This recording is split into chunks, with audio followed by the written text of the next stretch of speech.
Hola amigos, muy buenas tardes, noches o días, no sé en qué hora me estén viendo.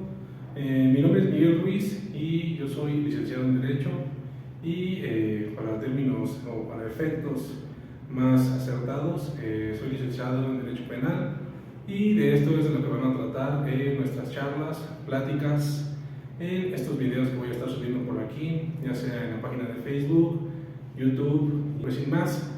Esto, como les digo, no es una clase, yo no vengo a impartirles clases porque no lo sé todo. Vengo a contarles un poco de mi experiencia y más que de mi experiencia, digamos que es un repaso para todos aquellos estudiantes que les interesa la materia penal, que estén a punto de hacer un examen o que se les dificulte algún tema que yo pueda explicarles de una manera más sencilla. ¿Ok? Entonces les digo, esto no es una clase, es una charla entre colegas, entre amigos y especialmente entre pues estudiantes, porque obviamente si tú ya eres un egresado y ejerces la materia como tal, pues creo que ya está de más que veas estos videos. Pero no con esto quiero decirte que estás fuera de los mismos, cualquiera puede entrar. Perfecto, bueno, pues ya fue mucha presentación y vamos al video. El video de hoy es una plática bastante corta, donde vamos a basar en 4 puntos, lo que vendría siendo las fuentes del derecho, algunos antecedentes, vamos a dar un breve significado, por así decirlo, del procedimiento penal y posteriormente nos vamos a ir a ver el Código Nacional de Procedimientos Penales para terminar con los puntos rectores del sistema penal. Como ven, es algo bastante básico, entonces vámonos con las fuentes del derecho. Las fuentes del derecho son aquellas o aquellos lugares de donde emana, como bien lo dice el propio nombre, el derecho. Imaginemos una fuente. ¿Qué emana de una fuente? Pues emana agua. Lo que va a emanar de nuestras fuentes de derecho son los recursos. ¿Qué me refiero con estos recursos? Pues esos recursos de donde emana el derecho. ¿Y cuáles son estos recursos? Pues es fácil y sencillo. El primero y el más básico o la fuente de derecho más básica obviamente será la Constitución Política de los Estados Unidos Mexicanos. ¿Por qué? Porque de esta pues emanan todas las leyes, ¿no? Es el pilar central del derecho. En el caso del derecho penal, tenemos el Código Nacional de Procedimientos Penales, que es nuestro manual, es el recetario, por así decirlo, de cómo se llevará a cabo el procedimiento o los procesos. Recuerden que hay que distinguir muy bien aquí. Procedimiento solamente hay uno, que es el procedimiento penal, desde que inicia hasta que termina. Es decir, inicia con una denuncia querella y pues termina con una sentencia, ¿no? O con la ejecución de la sentencia. Dejando de lado los recursos, el amparo, todo esto. Vámonos a hablar en términos simples y llanos para no abordar temas que veremos más adelante en otros videos. Entonces, estamos con el Código Nacional de Procedimientos, que como les digo, este es nuestra guía. Él nos va a ir diciendo paso a paso cómo llevar a cabo alguna de las etapas o cómo llevar a cabo un recurso, etcétera. Pero dejémoslo hasta aquí. También las fuentes de derecho tenemos a lo que vienen siendo los tratados internacionales. Como saben, México es parte de diversos tratados internacionales, los cuales tienen un valor al mismo nivel de la Constitución, pero eso ya lo dejamos de lado. Además de los tratados internacionales, el Código Nacional y el Código Nacional de Procedimientos Penales y la Constitución Política, pues básicamente lo que es las fuentes de derecho, pues serían las leyes, la norma, las reglas, así en forma burda, por así decirlo. Si nos queremos ser más específicos, pues ya diremos cada uno de ellos. Otra fuente del derecho que también es muy importante es la doctrina. ¿Y qué es la doctrina? Pues son todos aquellos estudios realizados por, valga la redundancia, estudiosos del derecho, personas que se encargan de hacer un libro, por ejemplo. Esta fuente de derecho es la doctrina, ¿no? Toda esa gente que se dedica a estudiar de una forma profunda y de una manera bastante íntegra, una forma más a fondo, que es el derecho, cómo son las leyes, etc., ¿no? Entonces, la doctrina, los libros como tal. Y por último, y una que sabemos que no puede olvidársenos, es la jurisprudencia. ¿Por qué? Porque de la jurisprudencia vamos a poder tener herramientas importantes en caso de llevar alguna audiencia, independientemente de lo que ustedes lleven el problema o tengan el caso, pues será la jurisprudencia que buscaremos. Esta se busca, esta se busca de forma simple en la página de la Suprema Corte de Justicia. Si quieren algún día podemos hacer un ejemplo, pero creo que eso está de más. Eso lo puede cualquier persona que sepa usar un equipo de cómputo fácilmente puede meterse a la página de la Suprema Corte de Justicia y ahí checar la parte de jurisprudencia. Si hay, se puede buscar hasta por nombre. Si ustedes pues si tienen un ejemplo, lesiones causadas con tal, bueno, pues ahí lo buscan y les va a aparecer una cierta les va a aparecer diferentes jurisprudencias que tengan que ver obviamente que son relacionadas a lo que están buscando y se pueden buscar de distintas maneras, pero igual pueden buscar un tutorial en YouTube, como sea, pero esta no es complicada. Ok, entonces hasta ahí dejamos lo de las fuentes del derecho. Recuerden que las fuentes del derecho pues, son aquellos recursos que vamos a utilizar para aplicar el derecho, en nuestro caso el derecho penal, para hacerlo valer. No se les olvide, lo volvemos a decir una vez, Constitución, Código Nacional de Procedimientos Penales, en nuestro caso que es derecho penal, tenemos los tratados internacionales que, como les mencioné, están a la misma altura de la Constitución. Posteriormente vamos a tener la doctrina, que es la parte de los estudiosos del derecho, y vamos a terminar con la jurisprudencia. Pero no hemos saltado ninguna, creo que no. Y bueno amigos, pues esas fueron las fuentes del derecho. Como les digo, es un tema bastante sencillo. Y antes de proceder a nuestro siguiente punto, solamente quería decirles o darles unas palabras de aliento. Esta carrera la verdad es que no es fácil, a pesar de que muchas personas crean que estudiamos derecho porque no nos gustan las matemáticas, no nos gusta pues alguna otra materia. Créanme que no, yo estudié una ingeniería, pero la verdad para mí sí no fue la ingeniería. Estudiar la carrera de derecho y bueno, enos aquí, ¿no? Entonces lo que quiero decirles con esto es que nunca dejen que nadie pisotee sus sueños, sigan sus sueños. La verdad, les seré sincero, la oportunidad de trabajo en México con abogados en un despacho o en alguna institución es sumamente complicada, es sumamente difícil. De cada 10, a lo mejor, o sea, una estadística, ojo, cada 2 o cada 1 de cada 10 va a ejercer la carrera tal cual a lo que quiere, pero eso no quiere decir que eso no tiene que darnos motivos para rendirnos. Ustedes busquen la forma de hacerlo, háganlo, busquen la forma de lograr sus sueños y no dejen que nadie les diga que no se puede.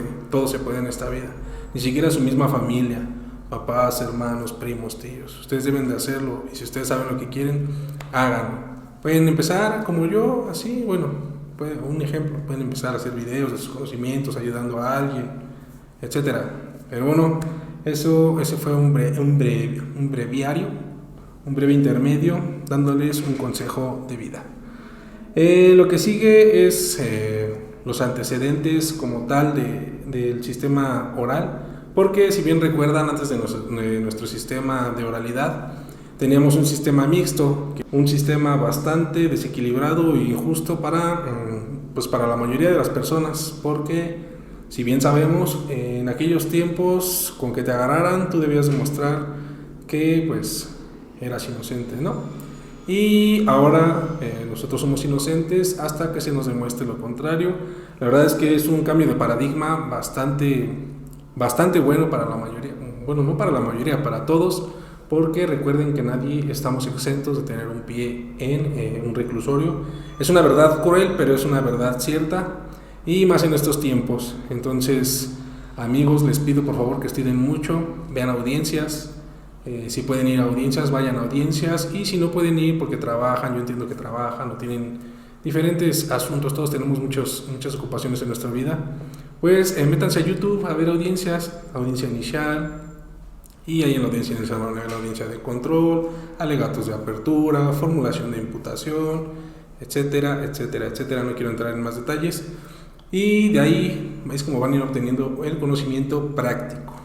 Esta clase, por ejemplo, es teoría, pero son puntos que es importante que sepamos, no los dejamos de largo solamente porque creemos que ya sabemos todo. Sé que parecerá que no los vas a utilizar en la manera práctica, pero como mencioné hace rato, las fuentes del derecho, por ejemplo, pues tenemos que saber qué es la Constitución. Bueno, estoy hablando de forma burda, pero solamente es el consejo. Y aquí lo más importante es que esto se decidió el 18 de junio de 2008. Bueno, más bien el 18 de junio de 2018 fue cuando se reformaron ciertos artículos en cuanto a seguridad y justicia, y los artículos son los siguientes: es el 16, del 16 al 22, el 73, el 115 y el 128. Como se darán cuenta, los tengo yo anotados, hice un resumen, por así decirlo, para no perderme, no crean que no me lo sé, pero de igual forma yo nunca he concordado con con esas personas que dicen que es necesario que te sepas el código, que sepas la Constitución de memoria. La verdad no. Las herramientas las tenemos para usarlas como una herramienta, no es necesario que te la sepas. Mientras sepas usarla, pues ya estás del otro lado. Como les digo, entonces reformaron esos artículos, y la verdad es que si gustan darles una leída para que esto sea más ágil, pues eso ya queda al criterio de cada quien. Sí es importante que lo hagan, pero pues no se preocupen. A lo que voy con esta fecha es que se dieron, me parece que 8 años para que entrara en vigor el sistema oral, el sistema que tenemos en la actualidad, porque como les había contado antes, pues el sistema la verdad es que era totalmente diferente. Era un sistema en el que se hacía la mayoría por escrito, y por ejemplo había este tipo de careos, ¿no?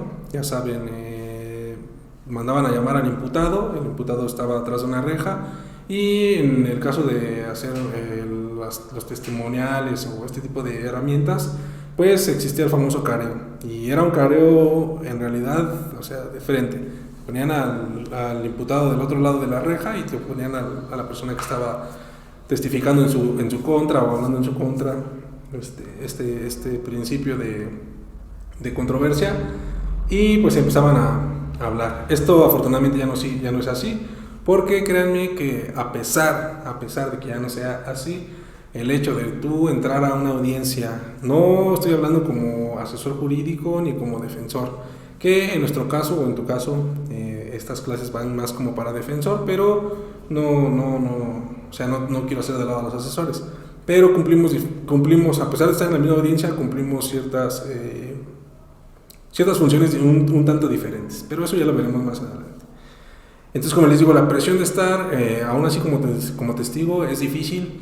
¿Por qué? Porque en ocasiones a mí me ha tocado estar como testigo en varias audiencias, no en una, alrededor de 6, 7, hasta más.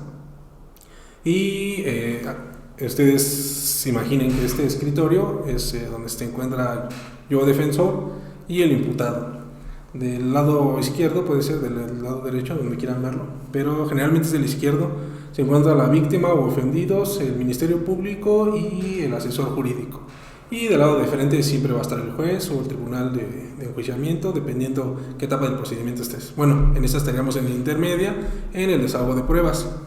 A lo que voy, que la presión es fuerte porque en muchas ocasiones a mí me pasó, les voy a ser sincero, en el 80-90% a mí me pasó como testigo que yo estaba el imputado de este lado y estaba yo, hagan de cuenta donde está la cámara. Entonces se siente mucha la presión, a pesar de que ellos no pueden mirarte, no pueden tratar de intimidarte, no pueden hacer nada. Y tú, obviamente, desde un principio se te dice que tú nada más vas a ver al juez, pero la verdad es que intimida bastante. Entonces, pues sí, ya no está lo del careo, pero bueno. No recuerdo por qué les cambié esto, pero como les digo, el sistema oral ya entró en el 2016, tal cual, cumpliéndose los 8 años de que se hizo esta modificación a dichos artículos para que entrara en los juicios orales como tal, para cambiar el paradigma, ¿no? Para que las audiencias fueran más justas, para que la impartición de justicia fuera más justa. Hay muchos puntos de vista, pero técnicamente es ese. Ahora vámonos con el procedimiento penal, pero en forma de concepto. Como les digo, yo no soy una persona que me guste que memorices cosas, porque siento que no es necesario. Obviamente cuando tú vas a llevar un asunto, no te lo vas a memorizar, porque no puedes estar en una audiencia dialogando y si te lo aprendes de memoria, en algún momento te va a fallar algo, y con que te falle algo, vas a empezar a tener fallos. Entonces es importante, estudias bien el caso, estudias bien lo que tú tienes, haces ciertas anotaciones, porque el hecho de que sea oral, que no hagan de cuenta que no puedes ni siquiera voltear a ver ni la ley, no, sí puedes apoyarte. Bueno. Entonces, a lo que voy con esto es que no se aprendan todo de memoria. No. Yo cuando fui estudiante, yo para hacer los exámenes, me aprendía todo de memoria y sí se me quedaron muchas cosas, pero la mayor parte no. Y siento que tampoco es bueno para la memoria, porque creo que ya me falla. No es cierto. Bueno, vámonos con el procedimiento penal. Un concepto muy simple. El procedimiento es el procedimiento legal mediante el cual se imparte justicia penal y su finalidad es esclarecer los hechos, proteger al inocente, sancionar al culpable y reparar los daños causados por el delito. Este como tal es un concepto así que tomé de un libro, pero hay una infinidad de conceptos más cortos, más largos. Lo que me gusta de este concepto es que va muy acorde al Código Nacional de Procedimientos Penales. Me parece que en el artículo segundo del Código Nacional viene el concepto, no como tal del procedimiento penal, pero sigue estas reglas, sigue las mismitas reglas para esclarecer los hechos, para esclarecer el problema como tal. Aquí tengo mi código y déjenme, vamos a darle una leída así rapidita. Miren, es el objeto del código. Este código tiene por objeto establecer las normas que han de observarse en la investigación, el procesamiento y la sanción de los delitos, para esclarecer los hechos, proteger al inocente, procurar que el culpable no quede impune y que se repare el daño, y así contribuir a asegurar el acceso a la justicia en la aplicación del derecho y resolver el conflicto. Entonces, ese es un concepto que les digo bastante básico, pero que se apega mucho a lo que dice el código, entonces por eso me gusta mucho. Ustedes quédense con el que ustedes quieran, y si les gusta pues tomen nota, ¿ok?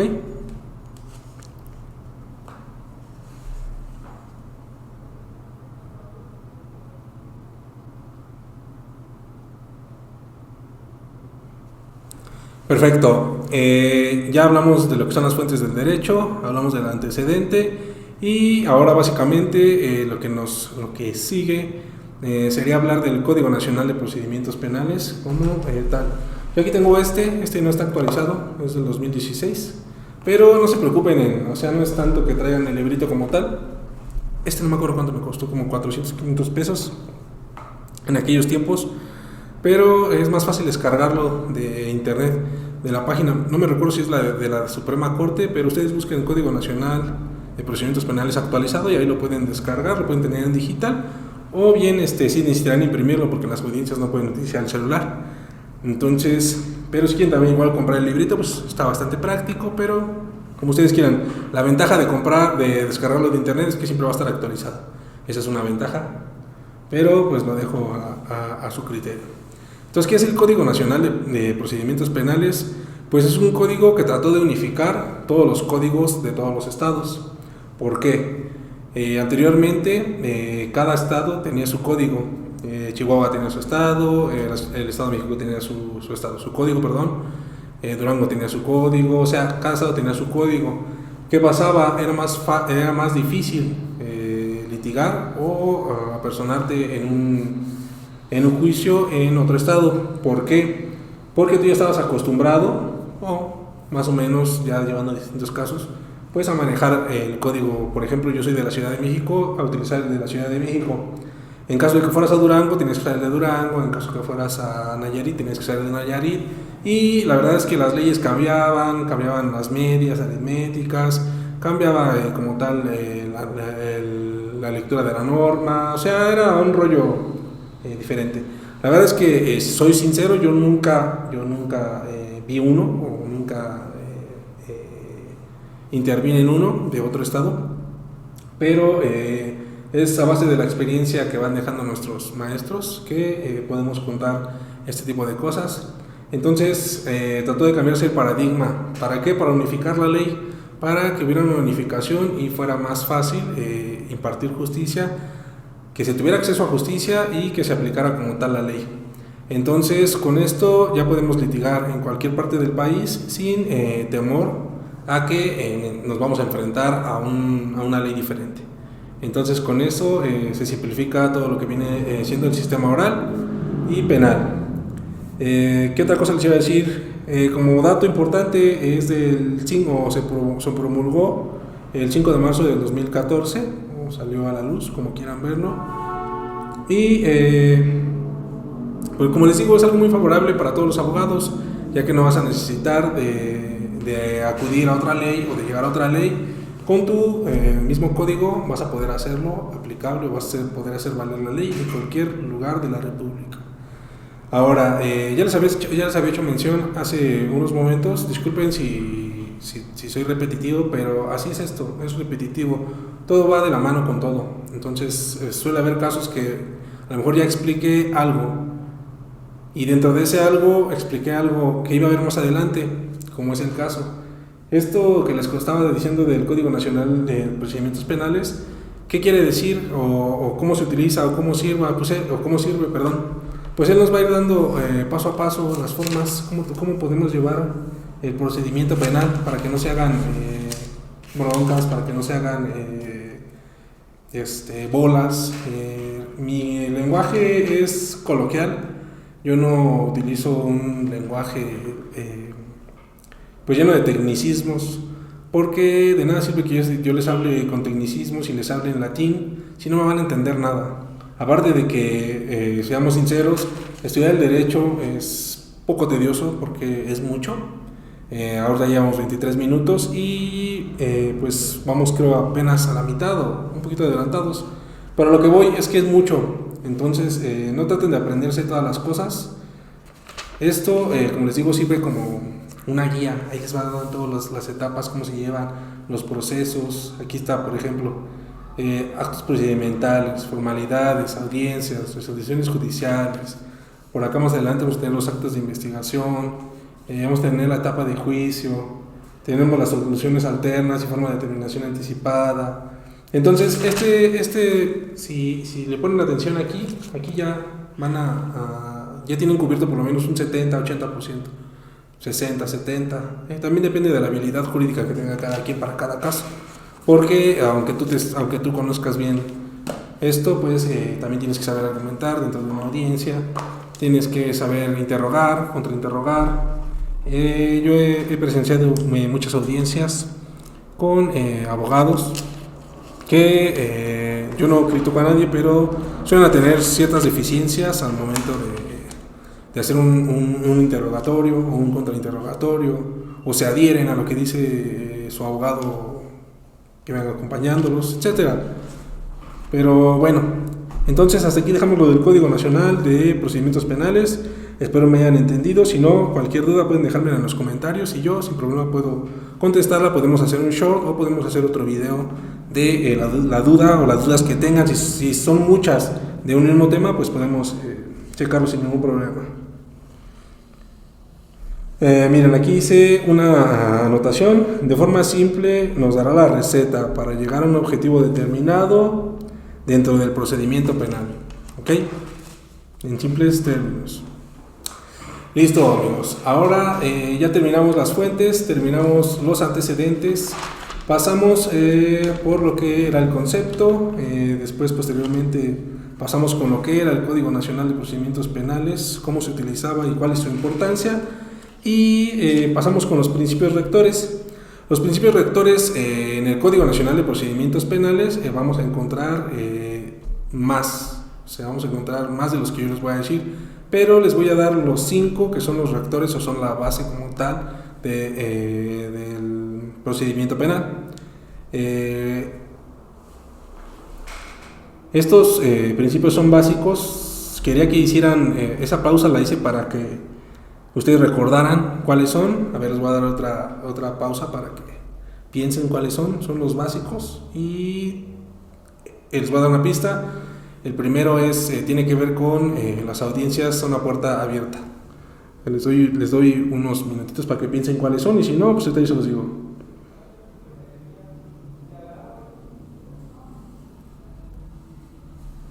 ¿Listo? ¿Ya saben cuáles son? Pues el que yo les decía de la puerta abierta tiene que ver con la publicidad.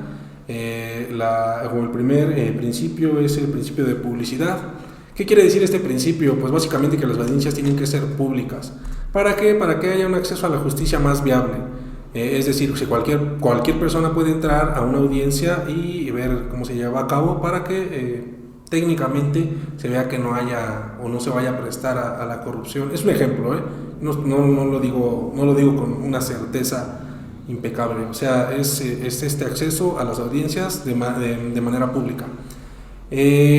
Hay ciertos aspectos o ciertas audiencias que no pueden cumplir con este principio de publicidad, y no porque el juez no quiera, porque diga, yo digo que no se va a hacer así porque yo digo. No, esto tiene que ver con el delito como tal. Es que se me fue la palabra, la delicadeza del delito.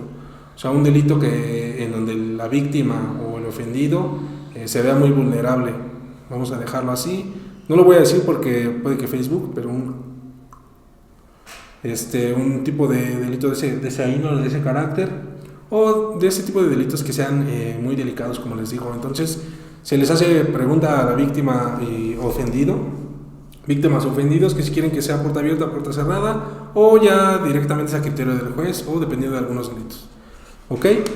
Estos principios rectores los vamos a encontrar en el artículo, no en el artículo 4, perdón, a partir del artículo 4 del Código Nacional de Procedimientos Penales, o en el artículo 20 de la Constitución. Ahí los van a poder notar. Pero como les digo, a partir del 4 del Código Nacional, pues hay otros. Entonces nuestro primero, recuerden, es el de publicidad básico. Y el segundo es el de contradicción. Este principio de contradicción es obvio. ¿Qué es una contradicción? Pues tú me dices algo, yo te digo algo. Tú me dices algo, yo te digo algo. Para que se lleve a cabo una audiencia y se imparta justicia de manera viable, de manera eficaz. ¿Qué es el principio de contradicción? Pues la oportunidad que tienen ambas partes para hablar lo suyo, decir lo suyo, y que la otra parte contravenga estos dichos o estos hechos y hagan que la teoría del caso, más bien la defensora haga que la teoría del caso del Ministerio Público pues se caiga, o la teoría del caso del Ministerio Público quede fuerte porque el defensor no logró pues desestimar con su contradicción lo dicho.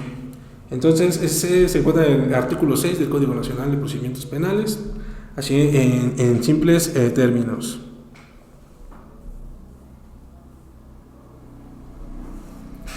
Ok, por aquí tengo un apunte, pero creo que esto está de más. Y vamos a habla de los actos en la audiencia inicial.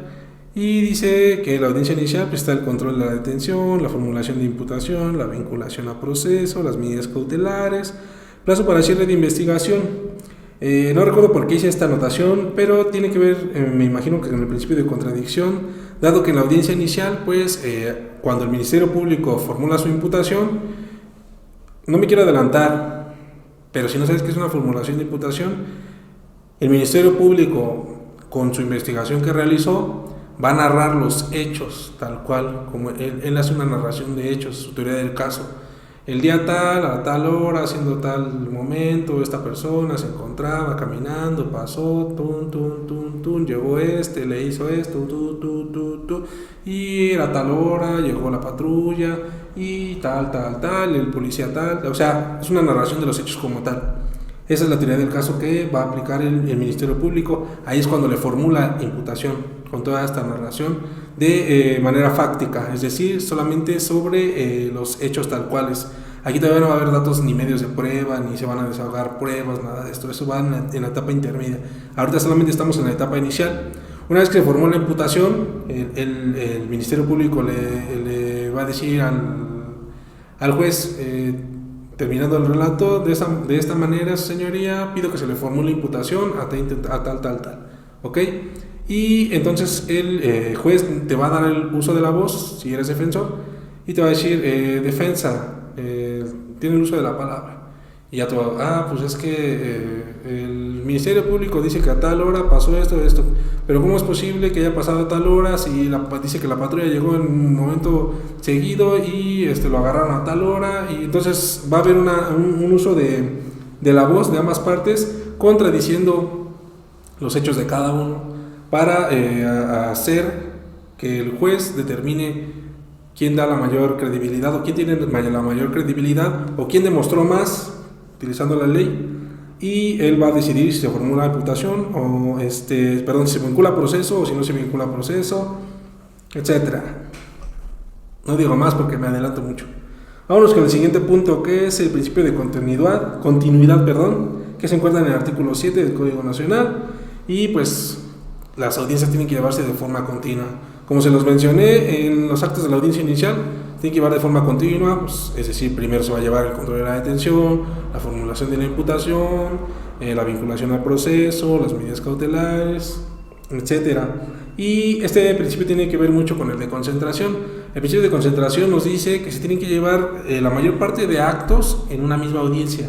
Es decir, me ha tocado también ver muchos jueces que llevan un acto, vas a la audiencia inicial y se formula la imputación y se vincula al proceso y da medidas cautelares y da otra fecha posterior para los plazos de cierre de investigación, etcétera.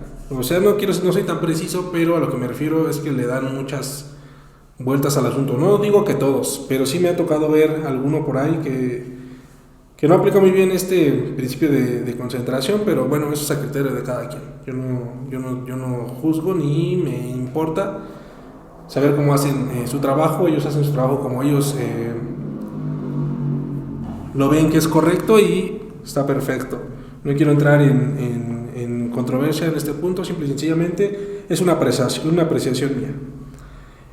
¿Para qué se busca el principio de continuidad y de concentración? Pues obviamente para que las audiencias sean ágiles y rápidas, para que se tenga acceso a la justicia de una forma o de una manera rápida, para que no caigamos en los mismos vicios del antiguo sistema, en donde eran procesos larguísimos que podían durar meses, años, para agilizar el procedimiento. Y por último tenemos el principio de inmediación. El principio de inmediación es simple y fácil y se encuentra en el artículo 9 del Código Nacional de Procedimientos Penales. ¿Qué se les ocurre que es una inmediación? Pues fácil, una inmediación es que todas las partes tienen que estar presentes en audiencia, así de simple. ¿A qué va este principio de inmediación? Que en el sistema anterior, otra vez vamos al sistema anterior, se tenía mucho que a veces los jueces no estaban presentes y se mandaba al secretario de acuerdos o algún secretario y ellos eran los que llevaban la audiencia. Y pues ellos a veces hasta dictaban la sentencia y todo esto. No quiero hablar de más porque yo nunca he presidido una. Bueno, las he visto en video, pero yo nunca he estado en una presente, así como tal, en una audiencia del sistema anterior. Pero es una apreciación y es algo que es el conocimiento que van pasando los profesores o gente que ya tiene o más grande que tuvo ya ese tipo de experiencias. En mi caso, como les digo, yo solamente les digo lo que a mí me han comentado, y es por ese tipo de circunstancias que se decide plantear este tipo de principios, el principio de inmediación. Ahora el juez forzosamente tiene que estar forzosamente el Ministerio Público, tiene que estar forzosamente el asesor jurídico, y del lado del imputado, pues obviamente el imputado y la defensa. Si no está la defensa, no se le puede brindar no se le puede dar el acceso a la justicia al imputado, de igual forma a una defensa justa, por lo que no puede llevarse la audiencia. En el caso del Ministerio Público, pues él es el que acusa, él es el encargado de llevar a cabo la acusación. Entonces, si no está él, no está la persona que acusa, pues no se puede llevar la audiencia. En el caso del asesor jurídico, es la persona que apoya al Ministerio Público de esa parte, a la víctima y ofendido. Y en el caso del juez, pues si no está el juez, quien es el que decide, es el que toma a consideración misma la audiencia y él resuelve, pues no se puede llevar a cabo una audiencia. ¿Ok? Y pues como les digo, estos no son los únicos principios, pero sí son los básicos o los rectores de una audiencia penal. Y bueno amigos, yo no quiero hacer estos videos tan largos, llevamos 36 minutos, creo que para la información que hemos dado es un tiempo más que acertado, un tiempo básico de una clase, 45 minutos, 50 minutos en la facultad, si bien recuerdo, una hora. Y ya para terminar, solamente vamos a ver qué son los sujetos del procedimiento penal. Y bueno, pues esto lo vamos a encontrar en el artículo 105 del Código Nacional de Procedimientos Penales y son los siguientes. Aquí les voy a explicar los que vienen, o les voy a hacer mención de los que vienen como tal en el código, que son la víctima y el ofendido, que ya se los había mencionado, el asesor jurídico, ya se los había mencionado, el imputado, el defensor y el Ministerio Público. Como les digo, estos ya se los habían mencionado y más o menos como que ya les di los puntos de donde se encuentra cada uno. Espero que quede claro, de todas maneras en notas se los dejo más claro. Y aquí él nos va a poner también a la policía. La policía tiene que ver, pues, a un ejemplo, si hubo una detención, perdón, es que vivo en una, bueno, mi oficina está en una avenida principal y pasan muchos carros, perdón. Entonces, aquí habla de la policía. ¿Y a qué se refiere con la policía? Pues, por ejemplo, cuando hay una detención en flagrancia, cuando llega el policía, pues ya saben que está el primer respondiente y hace su reporte de... Ay, olvidé el nombre, si se lo saben recuérdenmelo ahí en los comentarios. Cuando hace todo el reporte de cómo llegó, de lo que recabó y el informe policial homologado, entonces a eso se refiere con la policía, igual a los policías de investigación, a PDI, que forman parte o que ayudan al Ministerio Público o que coadyuvan con el Ministerio Público. Y tenemos al órgano jurisdiccional, que pues ya sabemos que es el juez de control, el juez de enjuiciamiento, tribunal de enjuiciamiento y más bien el juez de ejecución. Y también tenemos a otro que nos menciona, que es la autoridad de supervisión de medidas cautelares, es decir, si tienes que ir a firmar o si tienes uno de estos aparatos que te ponen en el pie, o esas personas que van a ver que en realidad vives en un... o sea que sigues viviendo en el lugar que dijiste que vivías o que trabajas en tal lugar. Son estas personas.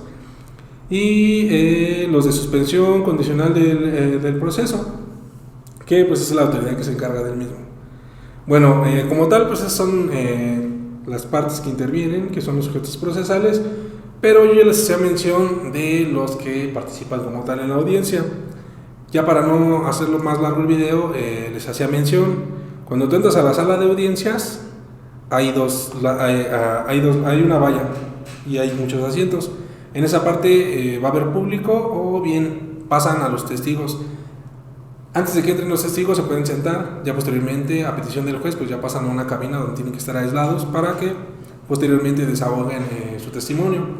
Pero ya entras, hay una valla y del lado derecho, generalmente yo siempre recuerdo que es del lado derecho, está el imputado con el defensor. Y de ese lado hay muchos policías, porque son los policías que se encargan de resguardar a los imputados. Y hay una puerta que es por donde los transportan, me imagino, o los llevan hacia el penal, reclusorio, como se llama. Entonces está del lado derecho el imputado y el defensor.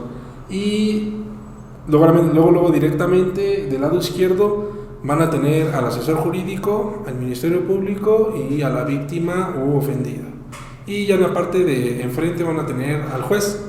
Entonces, por eso me gusta verlo como una trinidad, como un triángulo, en donde vamos a tener el juez, el imputado y el defensor, y víctima ofendido, Ministerio Público y asesor jurídico. Y pues yo así lo veo como una trinidad. Entonces, amigos, compañeros, hasta aquí lo vamos a dejar. Ya llevamos 40 minutos, no sé si le metan algún tipo de edición, puede ser un poquito menos. Y pues eso es, creo que por mi parte todo, a menos de que tenga algún apunte, déjenme revisarlo, no se me desesperen.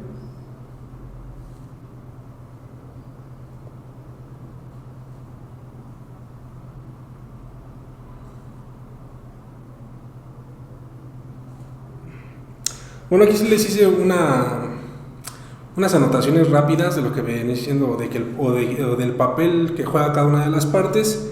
Y tenemos si bien tenemos la víctima, sabemos que se divide en dos, víctima directa y víctima indirecta.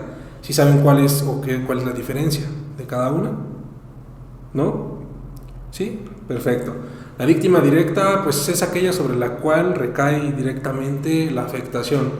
No es lo mismo que sufras un robo y que tú vas a ir directamente a la audiencia porque tú eres la víctima directa, a que sufra la víctima directa de un ataque.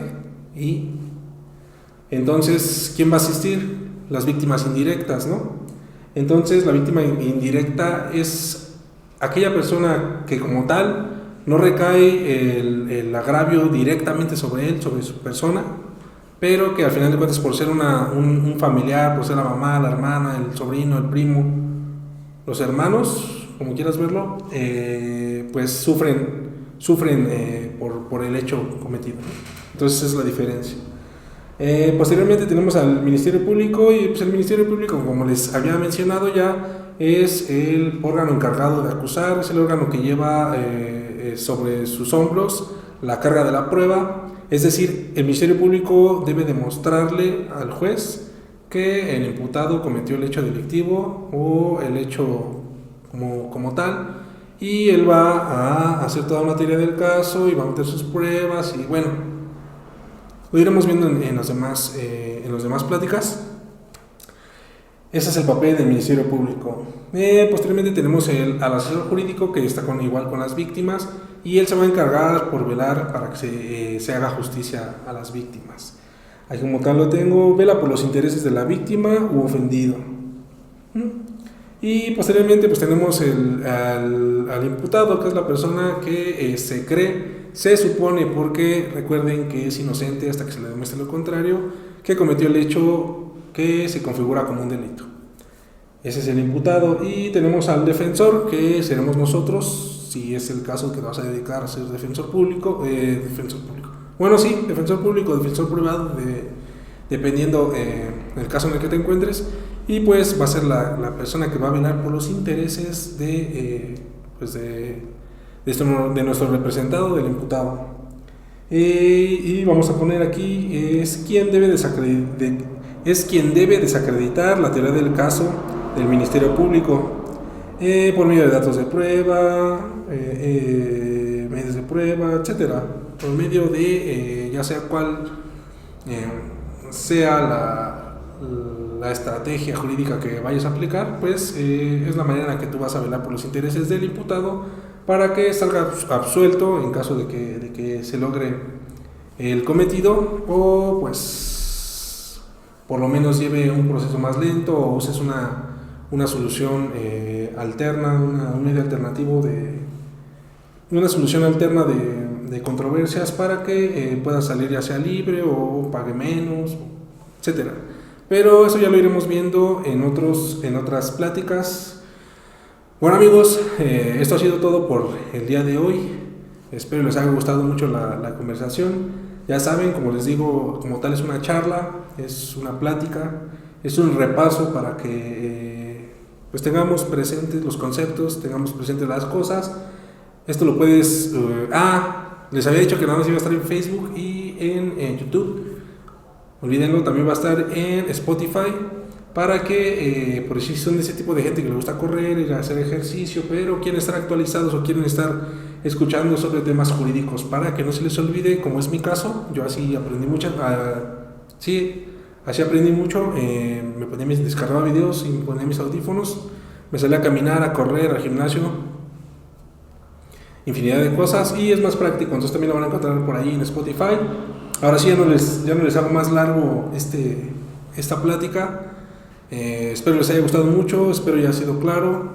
Yo no lo sé todo, no creo que haya abogado que lo sepa todo. Esto es un aprendizaje constante, tenemos que seguir actualizándonos, tenemos que seguir aprendiendo. Y pues nada, ya saben que yo soy Miguel Ruiz, abogado penalista, y les voy a dejar mi canal de YouTube en la parte pues de la información de la página de Facebook, o les voy a dejar la de Facebook en la parte de YouTube, o en el Spotify igual, para que me sigan en todas las redes, para que sigamos comunicados, y sobre todo para que aprendamos a aprender derecho, porque yo, como ustedes, sigo aprendiendo. Como les digo, no sé todo, ya no me quiero alargar.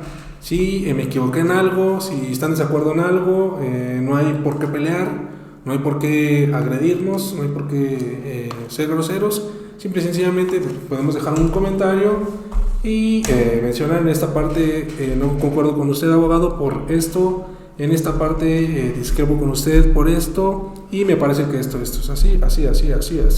Posteriormente podemos hacer un live, podemos aclarar las dudas y sin ningún problema. Entonces, cualquier duda, también ahí en mi Facebook va a aparecer los banners con si necesitas una asesoría jurídica, necesitas que te ayudemos con algún caso, tienes alguna duda, algún comentario y pues házmelo saber. De todas maneras ahí dejo mi número o el número de WhatsApp de la oficina, los números de contacto para que podamos tener una charla para resolver tu problema. Listo, eso es todo por hoy.